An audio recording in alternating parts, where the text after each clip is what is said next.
시간 내서 하겠습니다.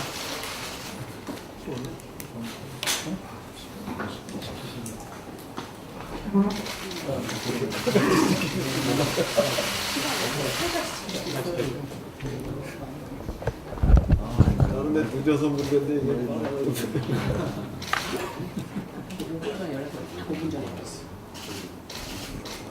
너무 일찍 열었나 봐요, 문을.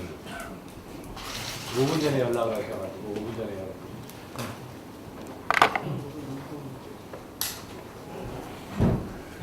자, 지금부터 제143차 원내대책회의를 시작하겠습니다. 오늘은 더불어민주당 제4기 원내대표단이 출범하면서 첫 번째 회의입니다. 어제 저희가 첫 번째 입장으로 이인영 대표님과 함께 국민현충원에 참배했습니다. 이인영 대표님께서 국민 모두가 잘 사는 새로운 대한민국을 만들겠습니다 라고 광명동에 서명을 하셨습니다. 그런 의지를 담아서 오늘 제4기 첫 번째 회의 143차 원내대책회의를 시작하겠습니다. 먼저 이인영 원내대표님의 모두 발언을 듣겠습니다. 네. 원내대표단이 완결된 내용과 모습을 갖추고 오늘 첫 번째 원내대책회의를 시작합니다. 사전 모임에서 우리의 이름은 민생 원내대표단으로 하기로 정했습니다. 국민의 원내대표단, 또 당원들의 원내대표단, 의원님들의 원내대표단이 되도록 열심히 하겠습니다. 나라다운 나라 우리 모두가 함께 만들겠습니다. 우선 회의에 앞서서 제4기 원내대표단에 함께 하시는 부대표님들을 잠시 소개해 드리겠습니다. 이원욱 수석님, 박찬대, 정춘숙 두 분 원내대변인님, 그리고 김영호 의원님, 맹성규 의원님, 이규희 의원님, 서삼석 의원님, 표창원 의원님, 고용진 의원님, 김정호 의원님, 재윤경 의원님, 박경미 의원님, 그리고 임종성 의원님이십니다. 한 분 한 분이 가진 모든 역량과 열정을 국민들께 유감없이 보여주실 것으로 기대합니다. 많은 응원과 격려의 박수를 부탁드리겠습니다. 더불어민주당 제4기 원내대표단에게 주어진 소임이 매우 막중합니다. 국회가 분열과 갈등의 언어를 버리고 공정과 통합의 길로 나아갈 수 있도록 해야 하겠습니다. 문재인 정부가 그동안 기틀을 다져온 혁신적 포용국가와 한반도 평화의 실현을 적극 뒷받침할 수 있어야 합니다. 우리 경제가 직면한 어려움을 극복할 수 있도록 경제 활력의 제고와 특히 민생 안정에 또 민생 회복에 전력을 다해야 합니다. 저를 비롯한 원내대표단이 아주 두터운 팀워크로 민생을 살리는 국회, 경제를 살리는 국회를 만들어 갈 수 있도록 노력하겠습니다. 저 역시 우리 부대표님들과 함께 국민 모두가 잘 사는 새로운 대한민국의 길로 뚜벅뚜벅 걸어가겠습니다. 금주내로 반드시 국회 정상화가 이루어져야 한다. 이렇게 다시 말씀드리겠습니다. 지금의 국회 경색이 국민 모두께 걱정을 끼쳐드리는 것 같아서 매우 송구스럽고 안타까운 마음을 금할 수 없습니다. 시계 태엽을 거꾸로 되돌릴 수는 없습니다. 정상적으로 진행된 입법 절차를 되돌릴 수도 없고 또 해서도 안 된다고 생각합니다. 이제는 책임 공방에서 벗어나서 민생을 위해 국회로 돌아와 주십시오. 이렇게 자유한국당에 거듭 부탁드립니다. 통역국회를 재현했던 만큼 우리 국민들께 더 이상의 실망을 드려서도 안 된다 이렇게 생각합니다. 자유한국당도 세계적인 경기 하방 위협과 민생의 어려움을 잘 아실 거라고 생각합니다. 선제적인 경기 대응의 필요성이 있고 또 자유한국당에서 이야기했던 재추경의 필요성을 감안하시면 민생 지원을 위한 지금의 골든타임을 속절없이 흘러가게 해서는 안 된다고 생각합니다. 더 이상 국회 정상화를 미룰 수 없다, 이런 점을 다시 말씀드립니다. 국회 대치로 추경과 시급한 민생 법안이 발묶여 있는 상황은 조속히 타개되어야 합니다. 어려운 경제 상황과 또 예결위원회의 임기 종료를 감안한다면 이번 주 안에는 국회가 정상화되고 추경을 다룰 수 있어야 한다고 생각합니다. 계속 국회가 공전만 거듭한다면 추경을 통해서 적기에 예산을 투입해서 경제를 회상시킬 수 있는, 민생을 회복시킬 수 있는 그 시간을 놓치게 될 것입니다.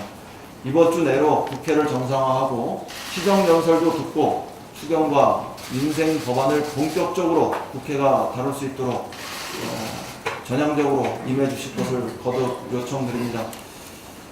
여야가 머리를 맞대고 이견을 좁혀서 민생과 경제 활성화를 위해 타협도 모색할 수 있어야 한다고 생각합니다.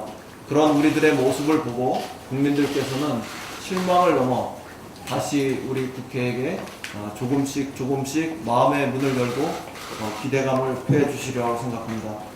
조건 없는 국회 정상화로 민생을 위한 생산적 경쟁도 다시 시작했으면 좋겠습니다. 자유한국당 민생을 위한 대승적 결단을 한다면 국민들은 그 어느 때보다 큰 박수를 자유한국당에게도 보내주실 거라고 생각합니다. 자유한국당의 조속한 답변을 기대합니다. 이상입니다. 네, 다음으로 조정식 정책위 의장님의 논의 바라보겠습니다.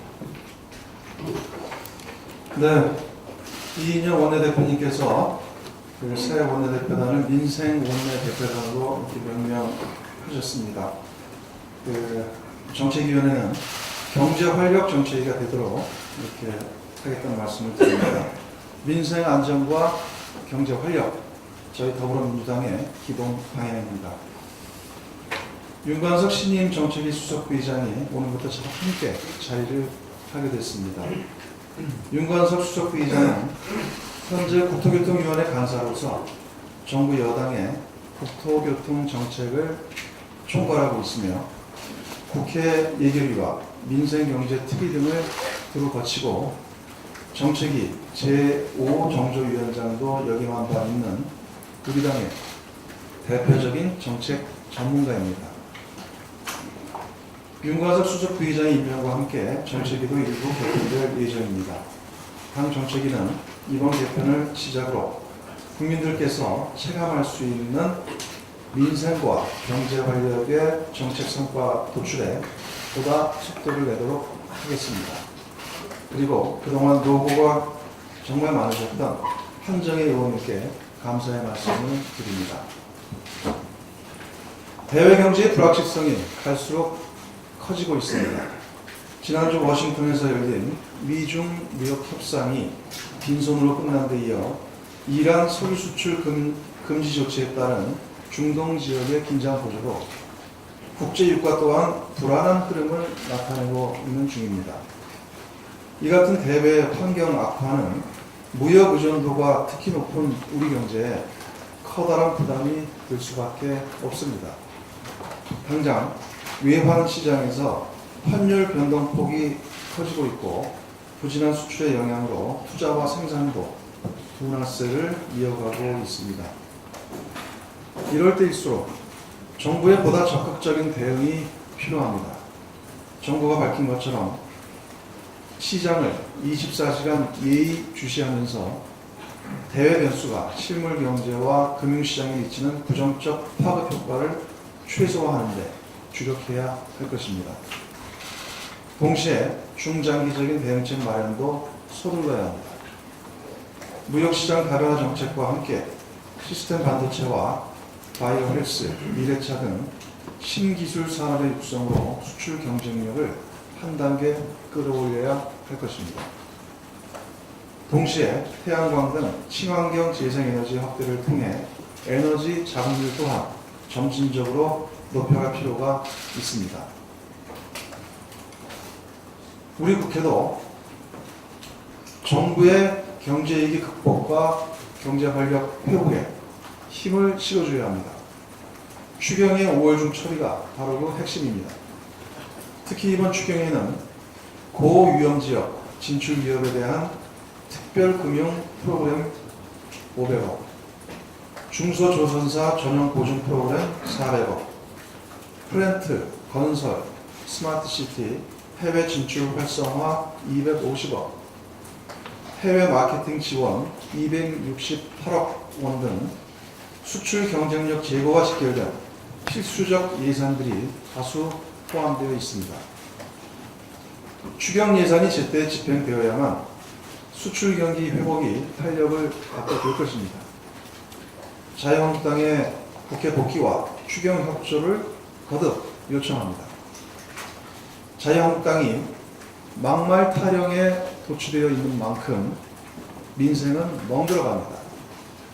거듭 강조하지만 더불어민주당은 국민 안전과 민생 추경의 조속한 처리를 위해서라면 열린 마음과 자세로 야당과 대화할 준비가 되어 있습니다.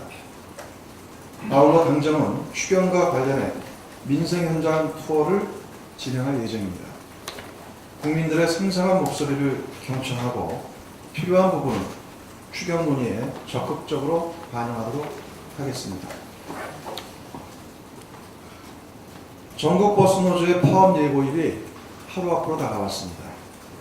이와 관련해 어제 정부와 노조 사이에 허심탄회한 논의가 진행됐고 관계부처 협의를 통해서 일자리 함께하기 사업 확대, 교통인프라 확충 관련 지자체 지원, 그리고 광역교통 활성화 등 정부 차원의 지원 방안을 결정했습니다.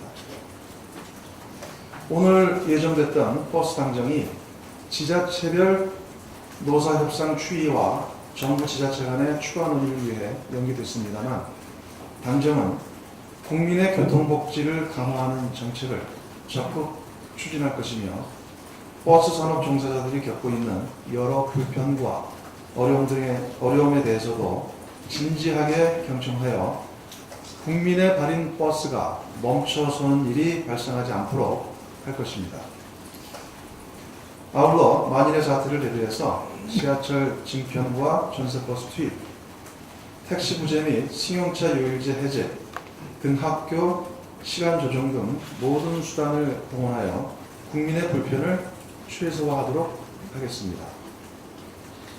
전국 버스 노조 역시 시민들이 겪게 될 불편과 불안을 감안해 파업만큼은 자제해 줄 것을 간곡히 호소합니다. 다행히 어제 대구에서 버스 노조가 합의해서 파업을 철회했습니다. 다른 지역 역시 버스 노사와 해당 지자체가 관계부처가 발표한 지원 대책을 바탕으로 모두가 윈윈할 수 있는 해법을 도출해 줄 것을 당부드립니다. 이상입니다. 네, 다음으로 오늘 추경 관련해서 워낙 긴급 현안들이 시기적으로 돼서요. 국회 민주당 예결특위 간사를 맡고 있는 윤호정 의원님 모셨습니다. 저부터요?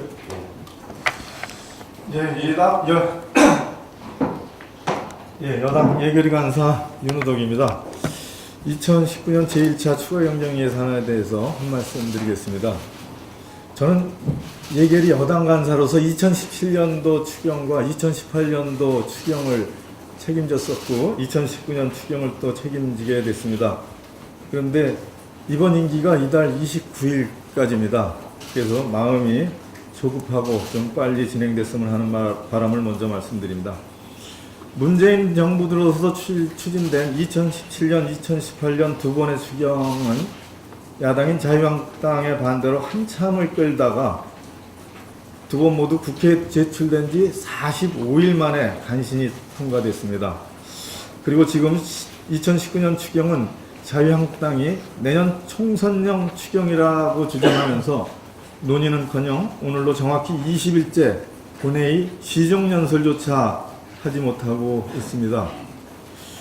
총선용 정치공학적 추경이라고 야당이 자유한국당이 주장하시는데 사실 적반하장이지요.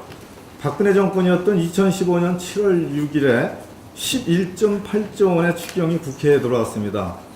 그 다음에인 2016년 4월에 지금의 20대 국회의원 총선거가 있었죠. 민주당이 야당이었습니다. 딱 18일 만에 본회의 통과시켜 주었습니다. 2009년과 2013년에 28.9조 원과 17.3조 원의 대규모 추경이 국회에 제출되었습니다. 바로 그 다음해인 2010년과 2014년에 지방선거가 있었습니다.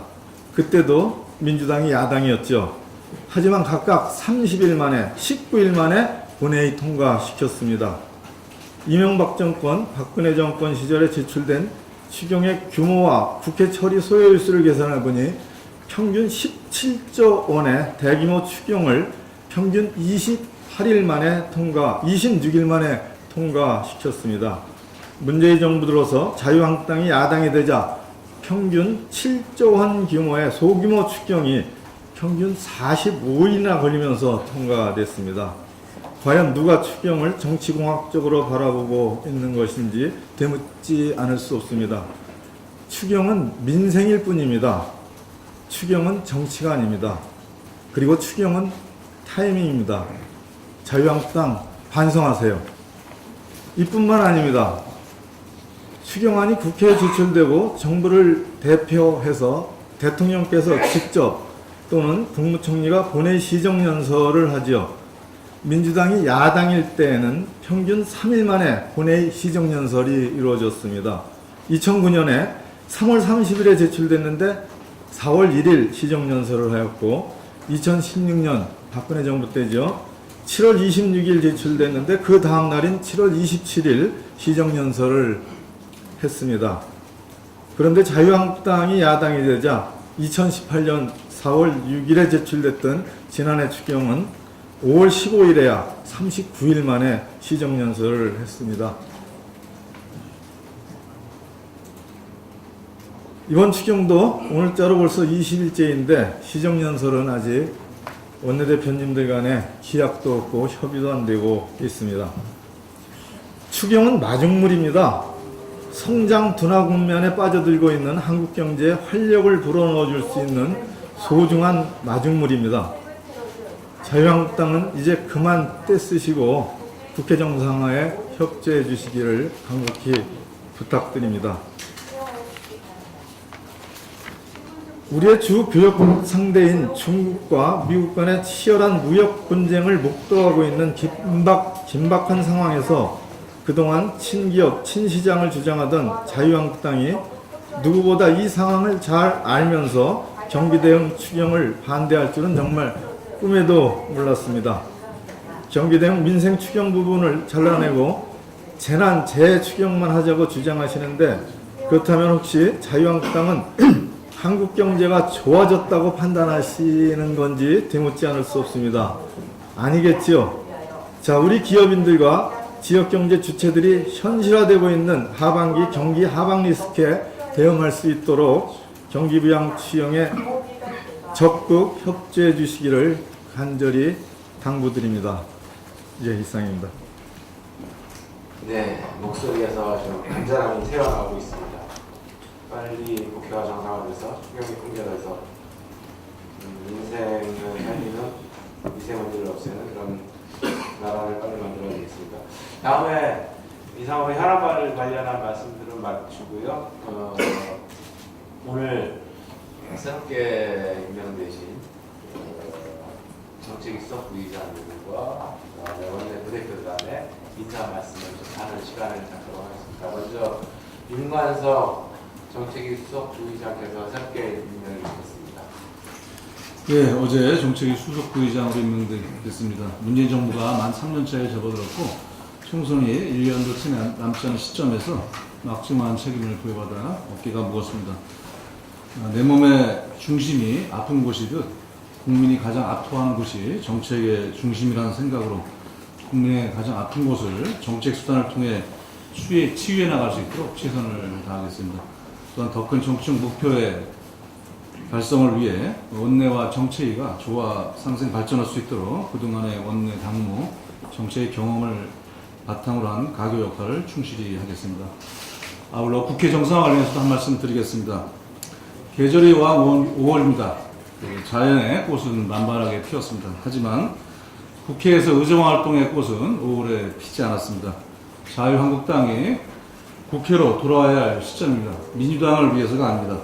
국민의 가슴 속에 국회를 통해서 희망의 꽃을, 민생과 경제의 활력의 꽃을 피우기 위해서 돌아와야 합니다. 황교안 대표는 시대착오적 색깔론, 깃발과 무거운 백팩을 내려놓고, 또 나경원 원내대표는 막말 퍼레이드를 중단하고 국회로 돌아와서 추경 예산과 민생 입법의 길을 함께 걸어야 합니다. 이것이 자연의 순리고 국민의 민심의 순리에 따르는 것이라는 것을 강조합니다. 최저임금 결정체계 개편 무산 관련해서 한 말씀 드리겠습니다. 국회의 최저임금법 개정안 처리 지연으로 결국 내년도 최저임금 심의는 기존 결정체계에 따라서 이루어지게 됐습니다. 매우 안타깝습니다. 내년도 최저임금 결정 법정 시한이 채 2달도 남지 않은 만큼 정부는 공속 중인 공익위원회에 대한 위촉 사업을 조속히 완료해 최저임금 심의에 차질이 없도록 해야 할 것입니다. 2020년도 최저임금 결정은 기존 체계에 따라 이루어지게 됐지만 최저임금 결정체계 개편이라는 숙제는 끝나지 않았습니다.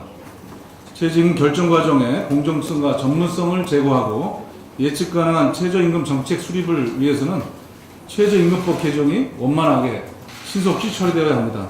특히 근로기준법 개정 역시 더는 미룰 수 있는 상황이 아닙니다. 누차 강조했지만 300인 이상 기업에 대한 주 52시간의 계도기간이 종료된 지가 한 달 반이나 지난 상태입니다. 이 이상 법안 처리를 미룬다는 것은 국회가 앞장서서 현장의 혼란과 불법을 방치 조장하는 것이나 마찬가지입니다. 이 또한 자유한국당이 진정 민생을 생각한다면 즉각 국회로 복귀해서 최저임금법과 근로기준법 개정안 등 민생입법 처리에 협조해야 할 것입니다. 이상입니다. 자유한국당 황교안 대표가 5.18 기념식에 참석하시겠다고 합니다. 정말 환영하겠습니다. 그런데 문제는 국회에서 해결해야 할 일들이 최소한 2가지가 5.18 영향들 앞에서 해결되어야 5.18 영향들 앞에서 우리가 고개를 들 수 있지 않을까라고 생각합니다. 어제 윤리특위가 또다시 파행이 됐는데요. 또 파행된 원인 다들 아시겠지만 자유한국당 측의 자문위원들 사태로 파행이 되고 결국 징계소위가 열리지도 못하게 됐습니다. 징계소위 열려서 5.18 희생자들에 대한 망언을 한 의원들에 대해서 징계 절차가 진행돼야 됩니다. 그 수위 여부는 둘째 여부고요. 최소한 징계 절차가 마무리돼야 5.18 영향들 앞에서 우리 구해줄 수 있습니다. 하나만 더 말씀드린다면 5.18 특별법, 5.18 진상규명 특별법 이번에 기념식이 열리기 전에 반드시 통과돼야 됩니다. 저는 개인적으로는 원포인트 본회의라도 열어서 5.18 특별법이 통과돼야 되지 않는가라고 하는 생각을 해봅니다. 그래서 기자분들께서도 그런 부분에 대해서 조금 더 신경을 써주시고 저희 이번에 출범하는 민생 또 원내대표단이 더 잘할 수 있도록 격려와 박수도 저희들에게 보내주실 것을 함께 부탁드리겠습니다. 전화 열심히 받겠습니다. 고맙습니다. 이상으로 제 143차 원내대책회의를 마치겠습니다.